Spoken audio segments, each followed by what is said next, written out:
Muito boa tarde, Brasil. O programa de hoje não pode falar de outra coisa, né? Os acontecimentos das últimas horas marcaram profundamente a história do Brasil. Tenha certeza disso. Coloque o primeiro vídeo aí para a gente começar o programa neste acontecimento, logo cedão hoje.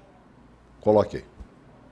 Considerando que o plenário do Senado Federal, na sessão deliberativa extraordinária do dia 11 de maio de 2016, admitiu seu prosseguimento, o presidente do Senado Federal faz saber, por este ato, que fica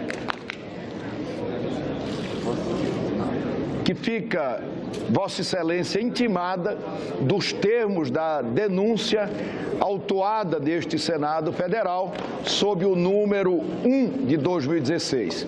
Integram o presente mandado cópia integral digitalizada do processo tramitado na Câmara dos Deputados e do processo em trâmite no Senado Federal, incluídos o relatório preliminar da Comissão Especial desta Câmara Alta, aprovado pelo plenário. Faz saber ainda que, a partir do recebimento desta intimação, está instaurado o processo de impedimento por crime de responsabilidade, ficando Vossa Excelência, nos termos do artigo 86, parágrafo 1º, inciso 2 da Constituição Federal, suspensa das funções de presidente da República até a conclusão do julgamento no Senado ou até a decorrência do prazo fixado no parágrafo 2º do referido artigo, de 180 dias, mantendo durante este período as prerrogativas do cargo, relativas ao uso de residência oficial, segurança pessoal, assistência à saúde, transporte aéreo e terrestre, remuneração e equipe a serviço do gabinete pessoal da presidência. Nada mais havendo a tratar, declaro encerrada a sessão. Esse é o assunto do programa de hoje. O impedimento da presidente Dilma, né? A chegada de um presidente interino, evidentemente, porque ela é uma presidente afastada, né? E teremos um prazo aí de até 180 dias para escrever a história do Brasil em definitivo. Tomar uma posição, favor, contra, ela permanece, sai de vez. Esta é a grande realidade. É assunto para cientista político e eu conto mais uma vez aqui com dois deles. Começa com meu amigo Lucas de Sá aqui, seja bem-vindo. Né? Você está com cara de que não dormiu, ficou assistindo o tempo todo a TV Senado, não? Obrigado, meu Celso. Bom dia para você, bom dia para o amigo de casa. Não. Dormimos, acordamos cedo para ver, né? Para ver o restante, né? O resultado realmente veio no alvorecer de um novo dia. É verdade. Né? Como que emblemático fosse, e o é. Né?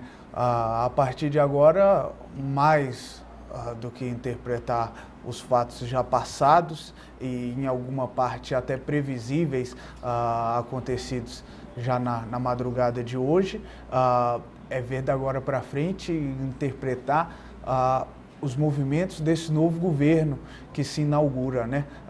Temporariamente, num prazo de até 180 dias, mas que a maioria das pessoas acredita se transformará em permanente após o julgamento pelo Senado Federal. A contar pelo número de votos dados, né? Exatamente. Se fosse já uma votação hoje para permanência ou não definitiva, ela estaria fora completamente. Rócio Barreto. Estaria fora. Seja bem-vindo. Vou usar muito sociólogo hoje, para tentar entender esse negócio, viu, Rócio? Esse comportamento humano.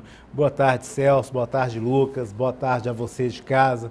Estamos aqui em mais um capítulo de como tem sido o poder aqui no Brasil nesse momento. A gente sofreu aí turbulências, eu posso chamar assim, porque a gente não via uma oposição ferrenha como foi essa e uma presidente que não soube lidar com o Congresso e o que fez é o pedido de afastamento dela. A presidente Dilma, Nesse momento, ela está sendo afastada não porque ela cometeu pedalada ou porque ela cometeu crime de responsabilidade fiscal. O que a presidente cometeu foi a falta de diálogo, a falta de articulação e a forma de como tratar o Congresso Nacional. Nós vivemos num presidencialismo de coalizão e esse presidencialismo de coalizão exige dos governadores, dos presidentes, dos prefeitos, um diálogo constante e contínuo com o seu Congresso parlamentar, seja ele da esfera municipal, estadual ou federal, que é o caso da Presidência da República.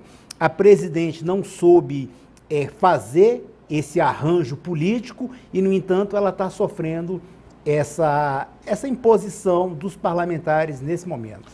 O que a gente percebe é o seguinte, na votação da Câmara, por exemplo, ainda havia uma certa dúvida se atingiria os 371, que era, né? Votos. 322, né? E 40 e poucos, né? 340. Então ficaram ainda uma certa dúvida, tanto é que o povo ficou ligado e colado e assistindo, e até não vazou a madrugada, foi beleza, né?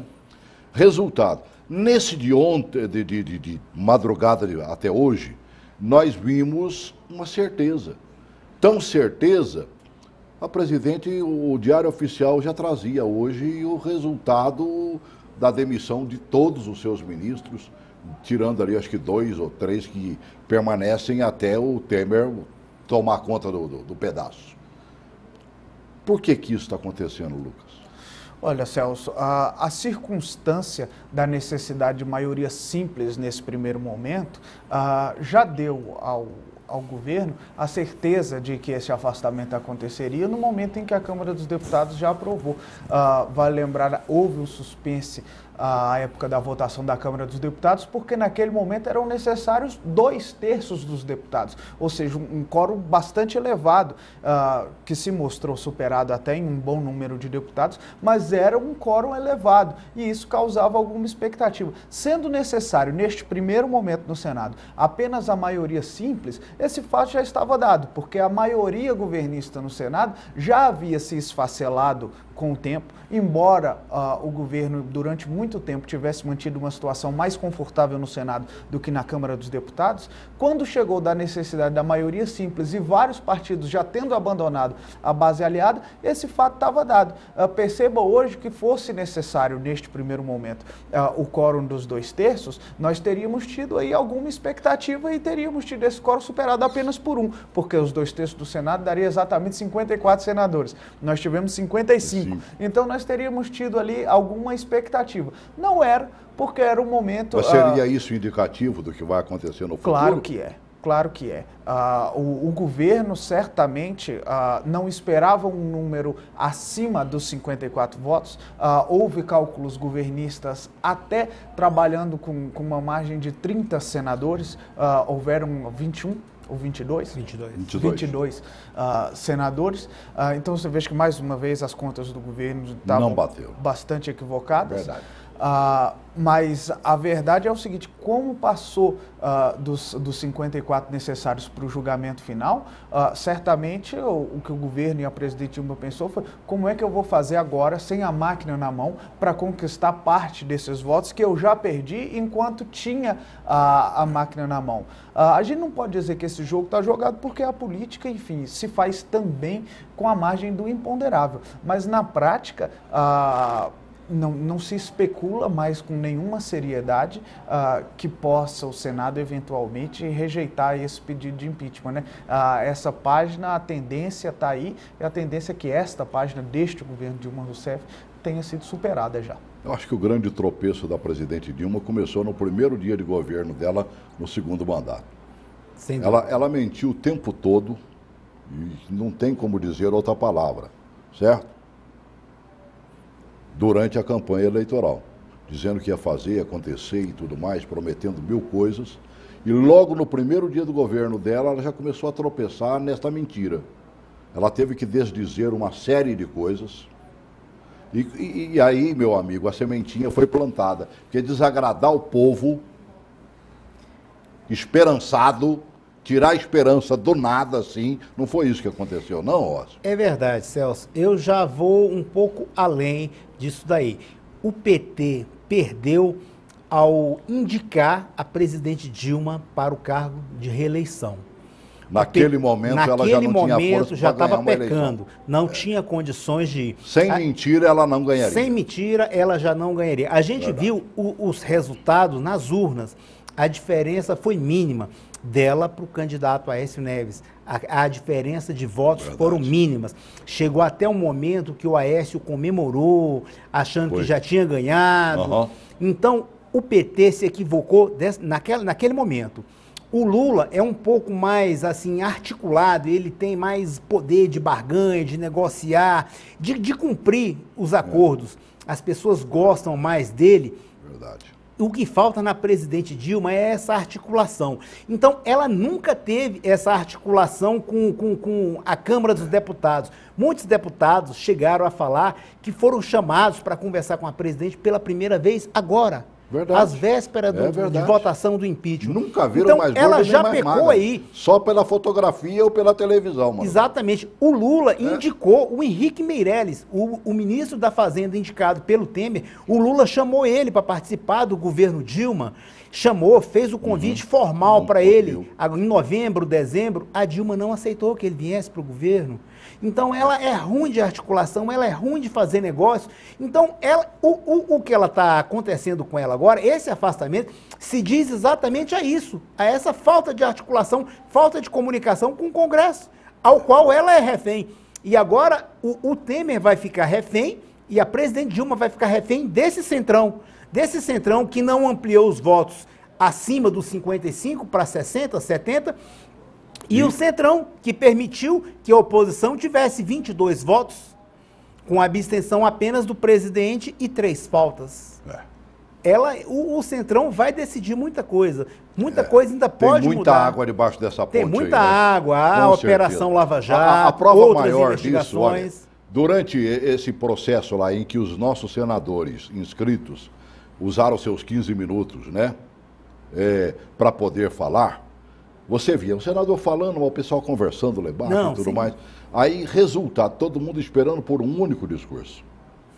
Fernando Collor. Que experimentou desse veneno. Mais do que experimentar do veneno. Tal como ela. Foi condenado ao perder o cargo. Ele fez questão de afirmar, eu não fui impeachmentado, eu simplesmente me renunciei, né? Eu renunciei, e é verdade. Mas, veja bem, logo depois ele foi inocentado de tudo aquilo que acusavam o Fernando Collor. Né? Bote um pouquinho do Fernando Collor aí, talvez não coloque tudo, não dá para colocar todo, mas merecia esse discurso ser ouvido novamente. Coloque aí, por favor. Ruínas de um governo. Este é o título de uma obra clássica de Rui Barbosa de 1931. Nela, o autor afirma: todas as crises que pelo Brasil estão passando e que dia a dia sentimos crescer aceleradamente, a crise política, a crise econômica, a crise financeira, não vêm a ser mais do que sintomas, exteriorizações parciais, manifestações reveladoras de um estado mais profundo de uma suprema crise, a crise moral. Em 1992, esse trecho foi utilizado por Barbosa Lima Sobrinho como introito à denúncia que apresentou contra mim. Ruínas de um governo. É a expressão de Rui Barbosa para invocar as crises que atingiram o Brasil nos anos 30.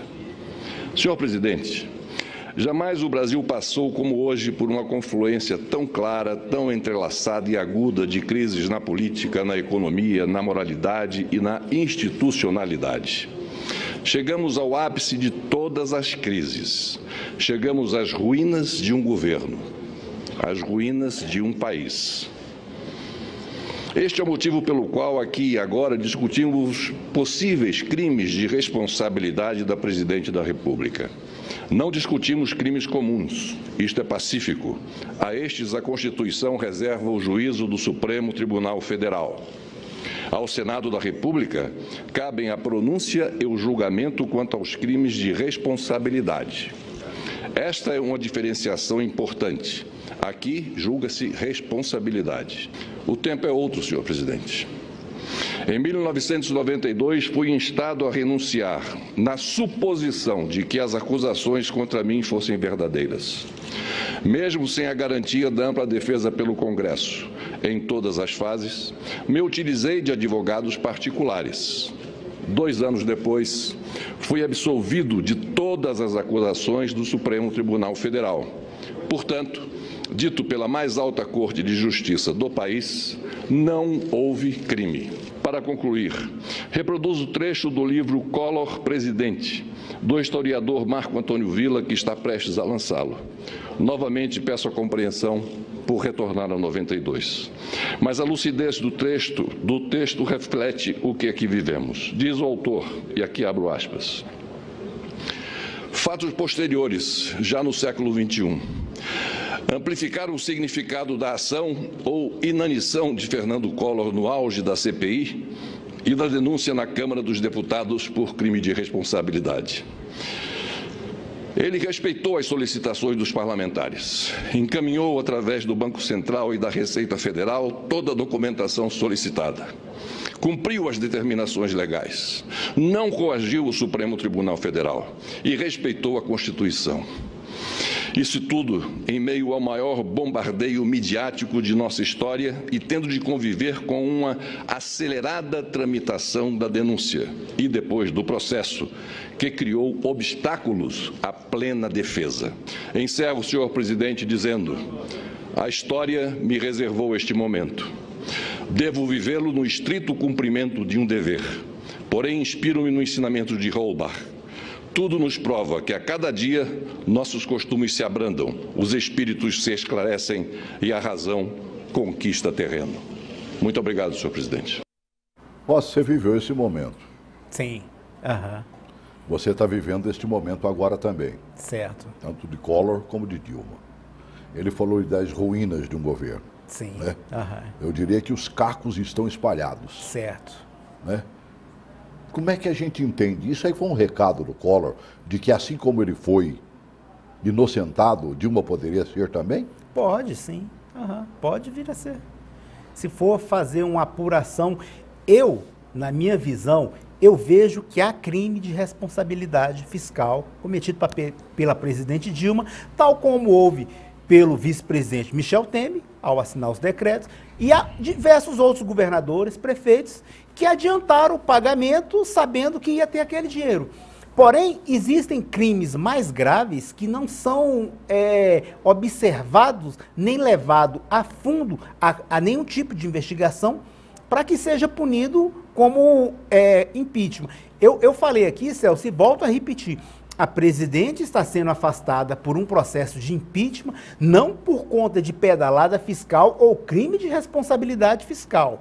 Ela está sendo afastada por inabilidade dela com o Congresso Nacional. Se ela conversasse mais, dialogasse mais, desse espaço e a visibilidade que os parlamentares querem, muitos parlamentares estão ali, o que eles querem é ser visto, ser reconhecido por ser um parlamentar federal e ter o respeito da presidente da República. Exatamente isso que eles querem. Ela não deu essa visibilidade a eles, em troco, eles estão afastando ela. Simples, dessa forma. Puxa vida. A grande verdade é que nós estamos vivendo um momento em que o Brasil tem que se repensar, né? Sem dúvida, Celso. Nós precisamos a gente estabelecer tem que tirar um recado. Teve um senador, se eu não me engano, do Paraná. Ele até votou contra eu vi. A instalação do processo de impeachment. E ele mostrava claramente o seguinte, e olha que parece que ele faz parte, ele não é do PT. Não, é do PMDB do Paraná, Roberto Requião. Requião. Exato, Requião. Eu também e o Requião disse o seguinte, então a partir de agora vamos caçar os governadores, os prefeitos. Estão todos no mesmo caminho, não estão, não, Lucas? Olha, Celso, primeiro... Isso pode respingar neles também, né? Claro. Inclusive no nosso aqui. Sim, mas a gente tem que se debruçar. Às vezes o discurso é muito fácil, tanto para um lado quanto para o outro. Foi o decreto sem assinatura. Todo mundo fez. Enfim, se a gente se debruçar um pouco sobre o detalhe do assunto, o que acontece? A lei não proíbe, enfim, vamos gastar uns 2 minutos para falar sobre o mérito do assunto. A lei não proíbe a presidente editar esse decreto de suplementação orçamentária. A lei diz que ela pode editar decreto de suplementação orçamentária sem autorização prévia do Congresso, desde que cumprida a meta fiscal. Ponto. Qual que é a discussão jurídica? A meta fiscal, via de regra, você analisa se está cumprida ou não no final do ano, no final do exercício. No entanto, juristas pró-impeachment defendem o seguinte: ora, qual meta que a lei está se referindo? É a meta exatamente no momento da edição do decreto. Porque se você for esperar o final do ano para conferir se o decreto foi legal ou não, essa regra não faz sentido. Eu, sinceramente, comungo dessa opinião. Evidente que a meta é a meta no momento da edição deste decreto, né? Isto é um fato. Naquele momento da edição do decreto, a presidente não estava cumprindo a meta orçamentária, tanto que mandou ao Congresso projeto de lei de revisão da meta orçamentária, passando de superávit para déficit, né? Ou seja, eu concordo de que naquele momento houve sim uma infração legal da presidente da República no que diz respeito à questão orçamentária. Outros governadores editaram decretos? Editaram sim.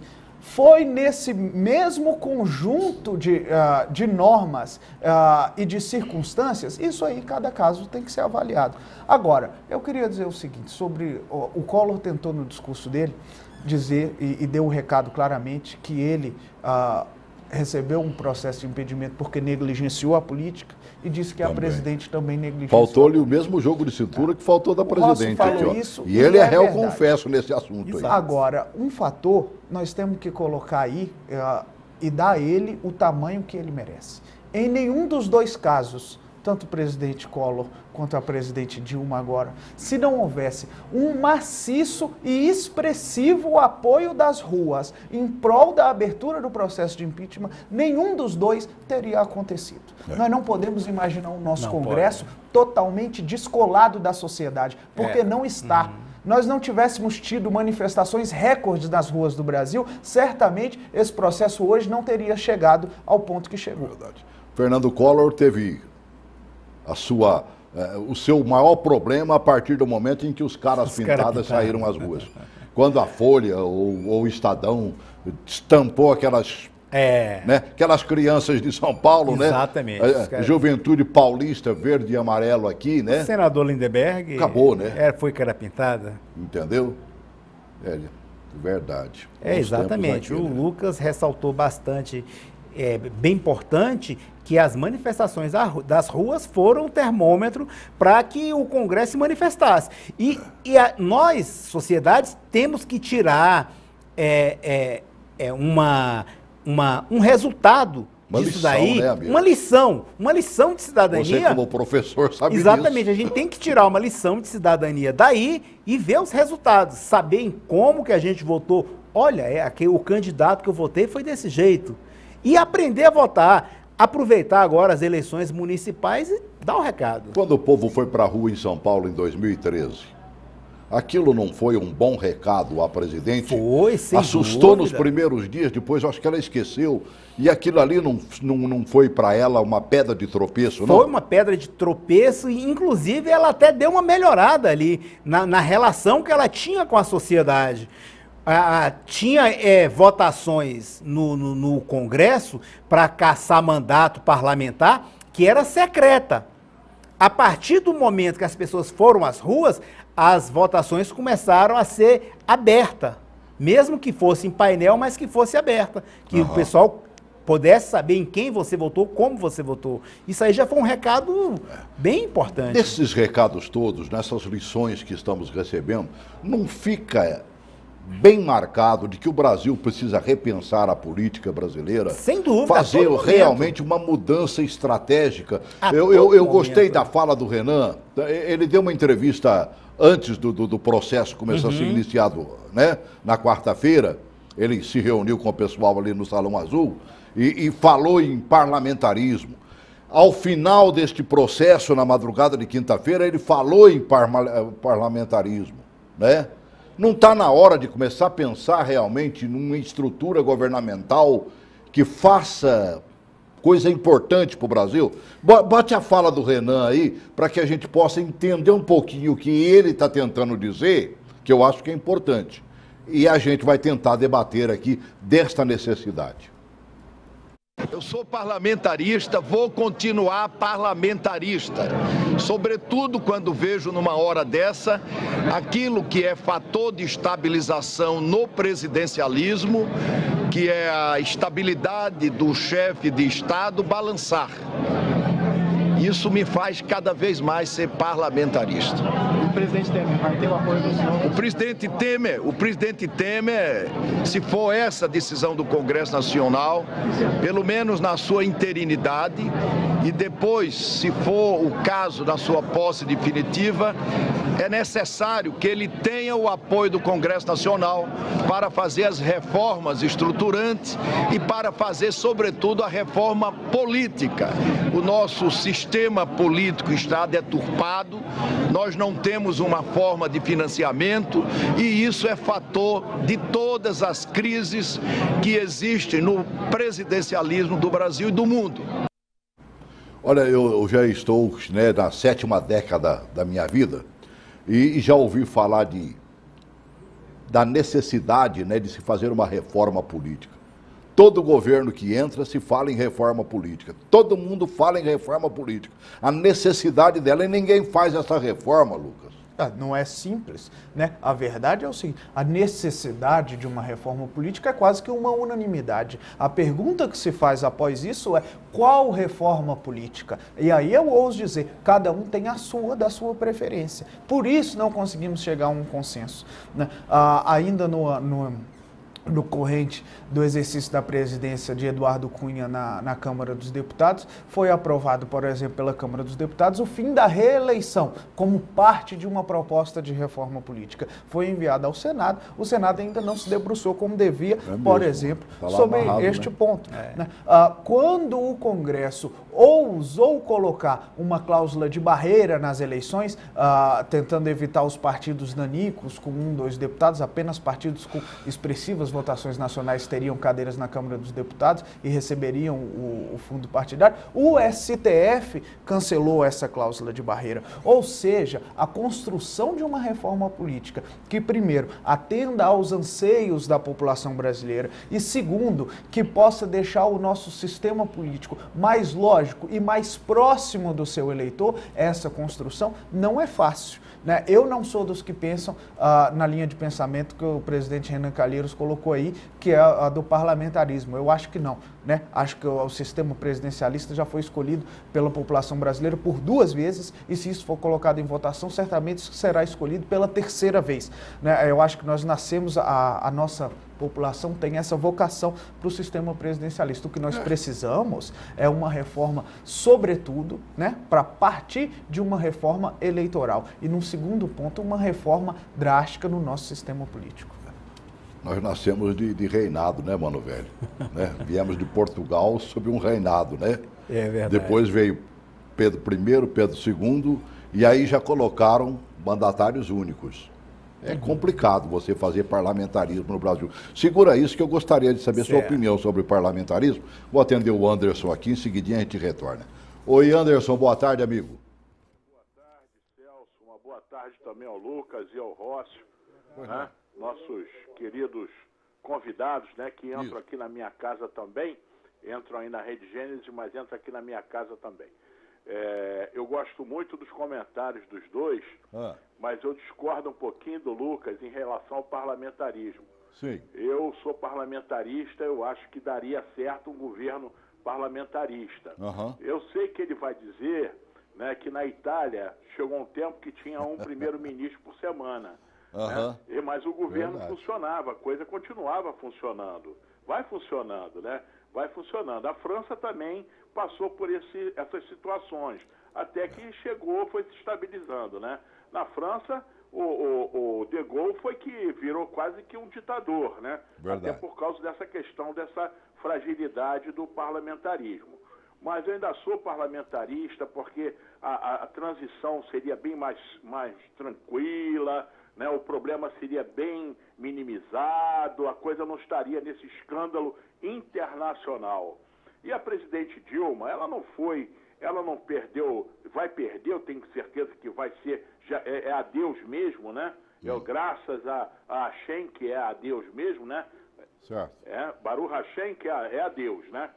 Então é muito bom que seja a Deus mesmo. Mas ela não foi por causa de pedalada, não, porque todo mundo pedalou, governador pedalou, prefeito pedalou, todo mundo pedala, né? Ela não perdeu a mania de pedalar, porque ela sai todo dia de manhã para pedalar. É verdade. Mas isso aí não foi problema. Ela fundou o país numa crise terrível, uma recessão horrorosa, uma recessão com 10% de inflação. E o Collor também saiu, não foi por causa da Elba, não. Foi porque ele afundou o país também numa recessão brutal. Entendeu? As pessoas, quando perdem os seus empregos, elas perdem também a paciência. Com quase 11 milhões de pessoas desempregadas, foi isso que tirou ela do governo merecidamente. Os senadores falaram sobre isso. Os senadores fizeram questão, quem votou contra ela, fez questão de falar que tinha as pedaladas, mas tinha sempre o mais. Quem assistiu sabe disso. Tinha sempre o mais. E o mais foi essa recessão brutal. Como é que você tem uma recessão com 10% de inflação? Olha, eu sou menino bobo, né? Eu não sou uma pessoa tão conhecedora de política nem de economia, não é isso? Mas, por exemplo, eu agora já estou com vontade de retomar. Eu dei férias para todo mundo, estou com vontade de retomar novamente o meu negócio. Estou animado, me animou. Eu sei que o Temer não é nenhuma Brastemp, não. Entendeu? Eu não gosto, também não gosto do PMDB, não. O Temer não é nenhuma Brastemp, não. Mas pelo menos ele vai dar um pouco de tranquilidade para a gente trabalhar. Tá certo, Anderson. Trabalhar. Um abraço para vocês, uma boa tarde. E muitas felicidades aí. Ontem eu vi o programa também, tá, Celso? Tá eu bem, não perco querido. o programa não, tá? Tá bom. Um abraço. Grande abraço, grande abraço. Ele é empresário, né? E que bom ouvir um empresário dizendo que, poxa, vai começar a chamar o pessoal de volta. Suspirando de volta, né? Poxa, é tudo que o Brasil está precisando. Num país de 11 para 12 milhões de desempregados. É muita gente. Meu Deus do céu, Rócio. Parlamentarismo. Olha, Celso, eu tenho minhas dúvidas. Eu gostaria que a gente tivesse um sistema ao qual as pessoas soubessem como funcionava e que elas pudessem participar mais. Que a gente usasse um pouco da nossa democracia participativa. Hoje a democracia no Brasil ela é resumida apenas no sufrágio universal. O que é o sufrágio universal? Todos podem votar. Você pode escolher seu representante, o Lucas escolhe o dele, eu escolho o meu. Isso aí é o sufrágio universal. Só que o sufrágio universal não dá sustentabilidade a uma democracia participativa. A gente tem que participar mais ativamente. Participar. A Constituição de 88, ela deu previsão para que isso acontecesse. Para que as pessoas participassem mais, tivessem um maior controle social, seja através dos conselhos, das associações e de outros métodos que pudesse usar esse controle social, para que a gente pudesse fiscalizar. Eu gostaria que acontecesse isso, seja através do parlamentarismo ou do presidencialismo de coalizão. A gente vê que esse presidencialismo que a gente tem hoje no Brasil não está dando certo. Porque o chefe do executivo fica refém daquele parlamento.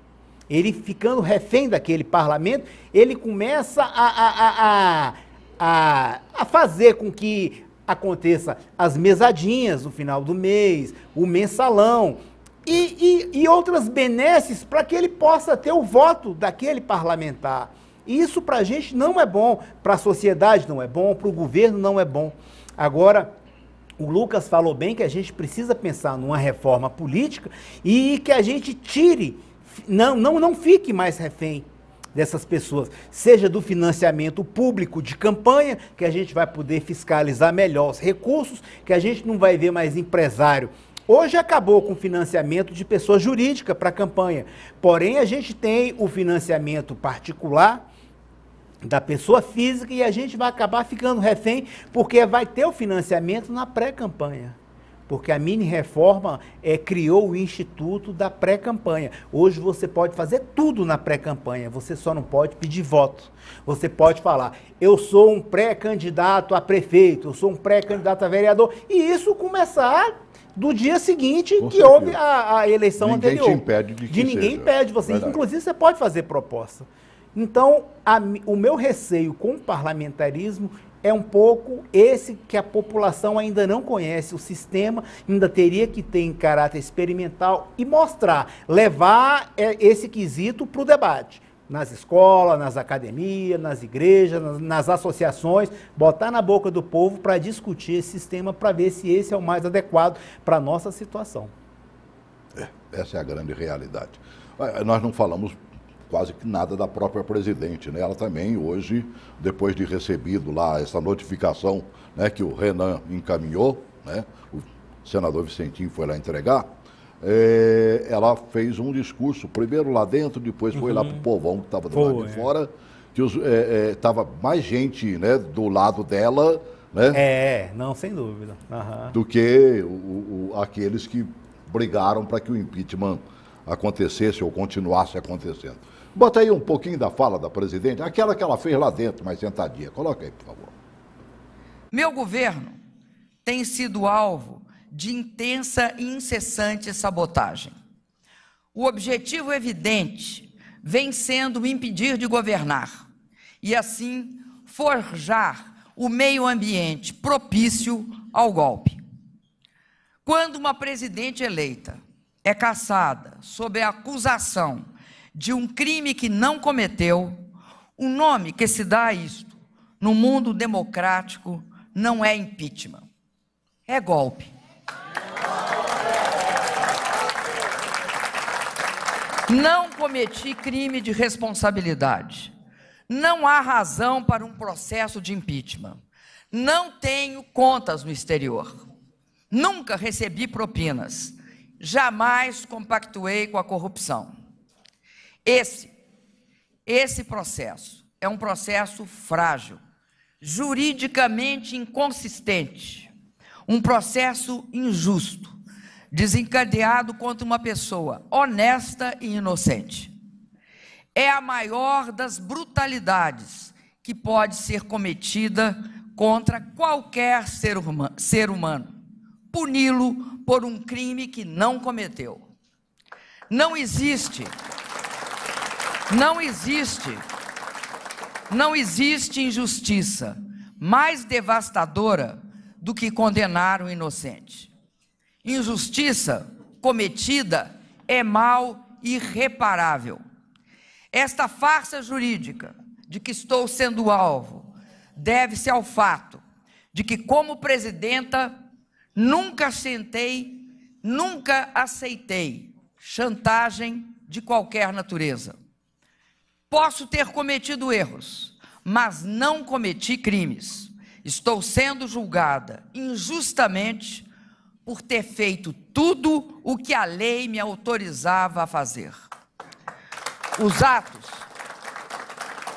Os atos que pratiquei foram atos legais, corretos, atos necessários, atos de governo, atos idênticos foram executados pelos presidentes que me antecederam.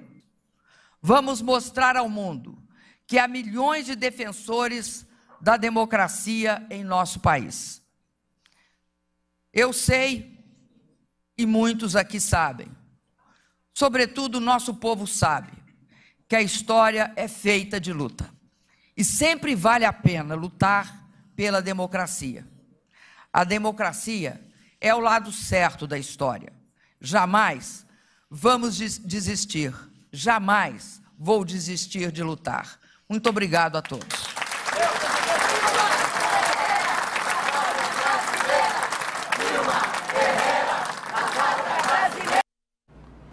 A insistência de falar em sabotagem, golpe e tudo mais, isso aí não é meio cansativo, não? Porque é o discurso petista o tempo todo. O Brasil quer saber da verdade verdadeira, como diz lá na minha terra. Não quer saber de meia verdade, né?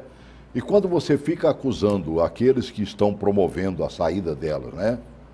De golpe, sabotagem e outras coisas mais, você não deixa de se defender, não? É verdade, Celso. Você deixa de se defender, mas esse foi o argumento assim mais forte que o PT, o governo, achou que deveria usar para mostrar para a população que eles estão corretos, que o governo agiu conforme deveria agir e como agiu os diversos governadores. Tanto é que todo o discurso da Dilma, ela fala, eu não tenho conta na Suíça, eu não recebi propina. Falando em outras falas, no dia anterior, ela vai recebendo um povão lá, ela mais uma vez batendo no Cunha também. Exatamente, né? Ela mostrando que quem conduziu todo o processo estava mais sujo do que ela. Então, ela chama de golpe exatamente esse arranjo. Mas isso aí não é muita palavra para quem não tem defesa? Não, chega a ser muita palavra para quem não tem defesa e também ela não tem mais argumento.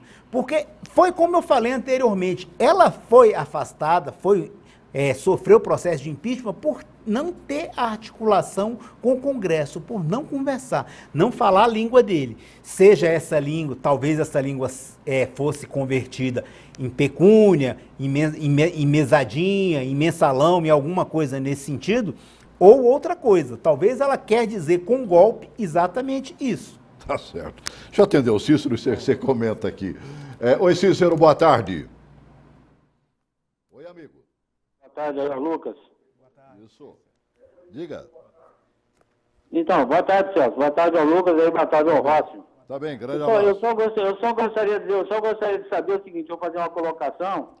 Poxa, quando o trabalhador ele é demitido, ele é afastado, ele recebe só pelo INSS, ele não recebe, ele que recebe 15 dias pela empresa, depois recebe pelo INSS, né, tipo um auxílio doença para lá.